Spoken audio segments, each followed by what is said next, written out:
Hey, what up, guys? Welcome to Happy Face Holdem. This is an exciting vlog we have for you today. This is a session we played at Gardens Casino down in Hawaiian Gardens, California. We play an absolute monster pot. You know, definitely the biggest pot of the vlog, maybe the biggest pot I've ever been in my poker career so far. I have to go back and try to figure that out, but definitely a monster pot. But hey, in the meantime, check out Rad Poker, link in the description below. It's heads up tournament style play, 1 minute per round. You have 6 seconds to make a decision, and it's free for Android and iOS. So check out the link in the description below. Download that, go play. Also, I have connected with Jonathan Little, and we'll be offering free 3-day access to premium coaching on pokercoaching.com. So I'll put a link in the description down below once that's all finalized. And what else do I want to mention? Oh yeah, like this video. Hit the subscribe button, really helps out the channel a ton. We're at over 1,800 subscribers. I want to get to 5,000. Can you guys help me do it? Please share this video, like it, subscribe down below, and let's not waste any more time and get to it. We're back to Vegas June 23rd, 4th, 5th, and part of the 26th, so hope you come out and join us. We'll be playing the Venetian Survivor Series on the 24th. All right, hope to see you guys out there.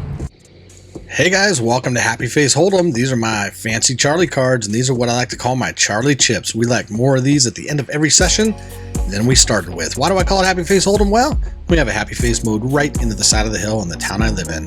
This is vlog number 43. We get a slow start, but a huge finish, so stick around to the end. Arrived at the Gardens Casino just in time for a beautiful sunset.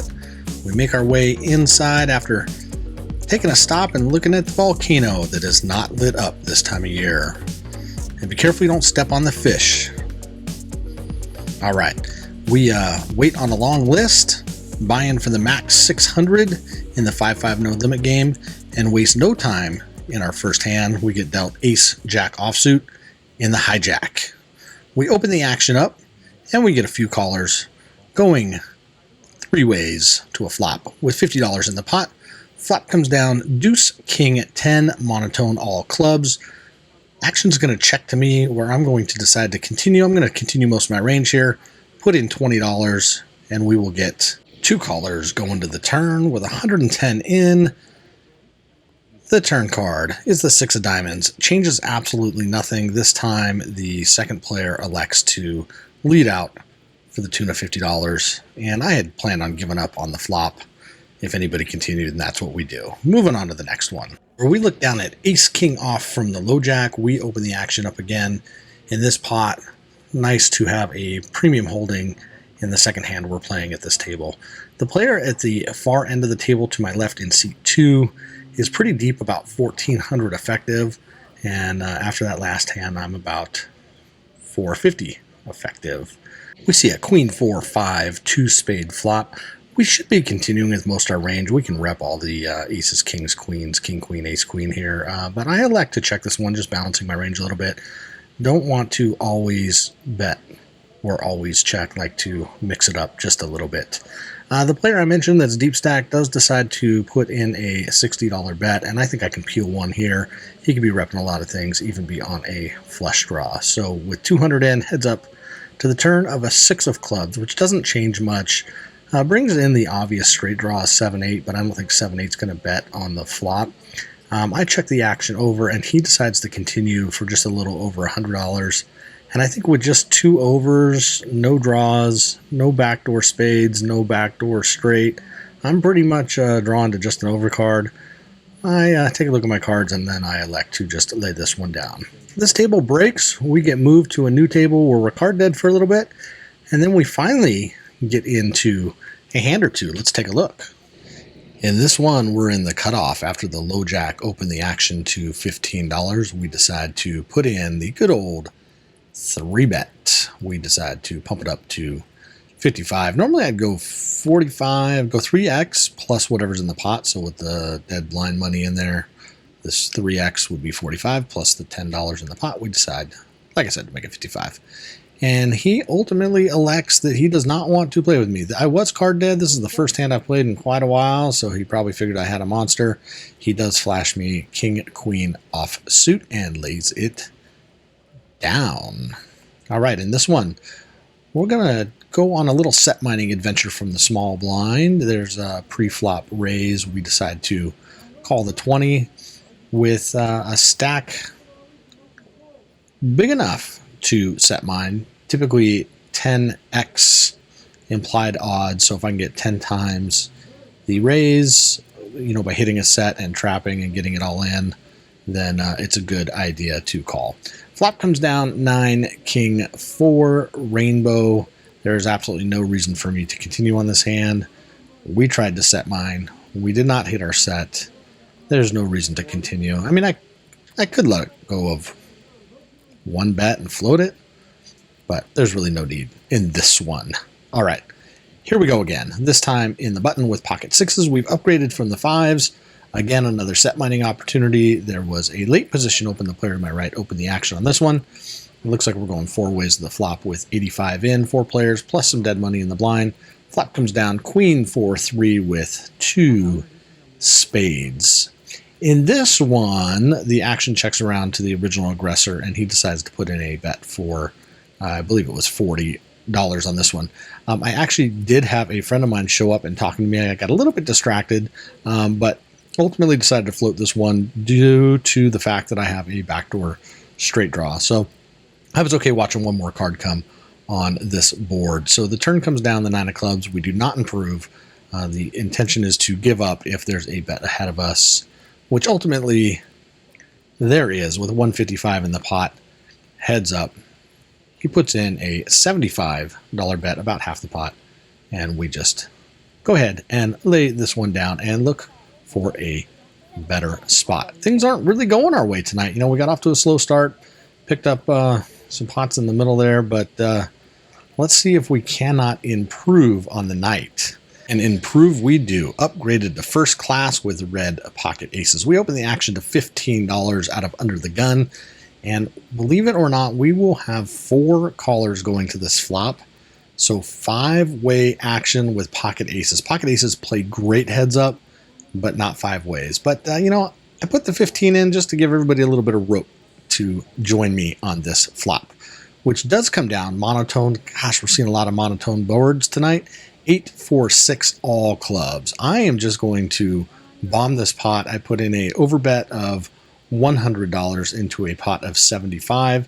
I figure if somebody's got the ace of clubs, they'll likely continue, but I'm ready to price everybody out and just looking for a fold, which ultimately we get, and we scoop up a little pot.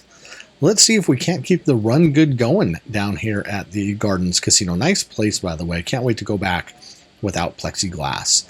This one, we're in the big blind in a 5-way limp pot with ace-jack offsuit. Notice I said limped pot.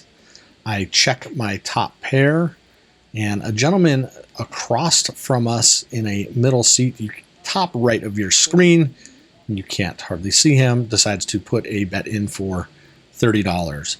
This is a good time to raise. I don't want to see a queen or a king peel off here. We do have top pair with a really good kicker. So we decide to raise to $75. And what happens next, I was not expecting. He decides he's going to jam his whole stack in the neighborhood of $400. Kind of puts me in a tricky spot. But then again, like I said, it was a limp pot, so I doubt he has aces, kings, or queens. Unlikely he has an overpair. More likely king, jack, or queen, jack, being that I blocked the ace, jack. We could be chopping. Maybe a set of 5s, but would he have limped with all the limped action? I think somebody would have raised this pot. So anyways, here we are. We think for just a second. We flip in the chips to make the call, actually thinking that we're behind here. But lo and behold, he shows queen 6 of clubs. He was on the club draw, spiked his 6 on the turn, but we hold from the beginning, and we scoop a nice size pot to turn our night around. And then we just take a moment and wallow in the Charlie chips being pushed our way. Hey, if you haven't already, subscribe to the channel. Really helps me out a ton, helps the channel grow, gets other people to find it, and motivates me to bring new content. All right, looking down at this one in the small blind, ace 10 Suited of the club variety, we open the action and see a flop of ace, 7, 8, spike top pair, and the nut flush draw. We check our option and it checks all the way through. The turn is the jack of spades. I do want to build this pot, picking up a gutter. We decide to put in a bet here and try to narrow the field down a little bit and see if we can't build up the pot at the same time. We put in a bet of $35, not wanting to scare too many people out.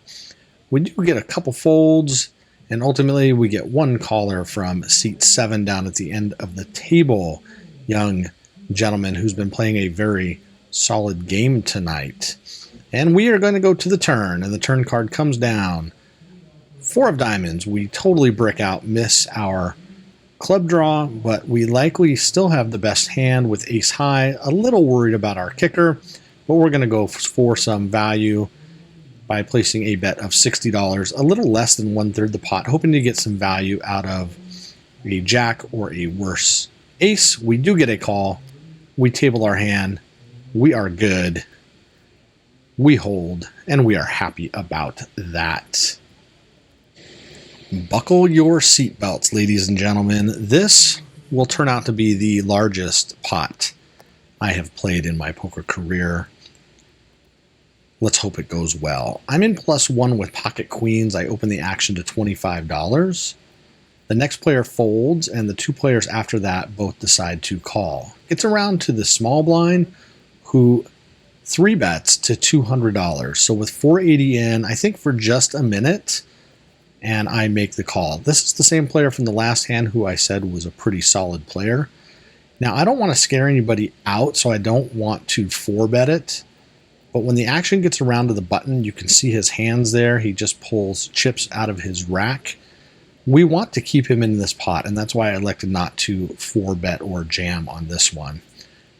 But the button makes the decision for us. He jams for about 470 effective, and then the small blind, without hesitation, over jams. I kind of feel like Tom Dwan in a new episode of High Stakes Poker. I think this aired in February. But, you know, Tom had to do it for 400 and something thousand. I only have to do it for about 874 behind. The small blind had me covered, I think, for just a minute and commit my stack. We are now playing the biggest pot of our life, $2,644, praying for a clean run-out dealer one time for us. 7, 8, king, 2 clubs. No, somebody's got to have the king. There's the queen we were looking for. But now the straight gets there. The flush bricks out. The straight gets there. We table our queens, showing our set. Pocket jacks from the small blind. No good. King jack on the button was good on the flop. We take him down on the turn, and we are going to scoop a massive pot. The biggest one of the vlog. The biggest one of my poker career. How incredible. The last vlog was our biggest cash of the vlog. Now this one is the biggest cash of the vlog. The run good has returned. After taking a beating in early May, we have recovered almost all our losses now by winning the last 2 sessions we were in. Gotta love it. There's the chip stack, a stack of black chips at the Gardens Casino. We rack up and we call it a night. All right, guys, that wraps it up for this one. Hope you enjoyed it. Here's the numbers on the session. I didn't do an end of session update, but there's all the numbers. As you can see, it was a tremendous result. Pretty exciting. And until next time, guys, I appreciate you being here.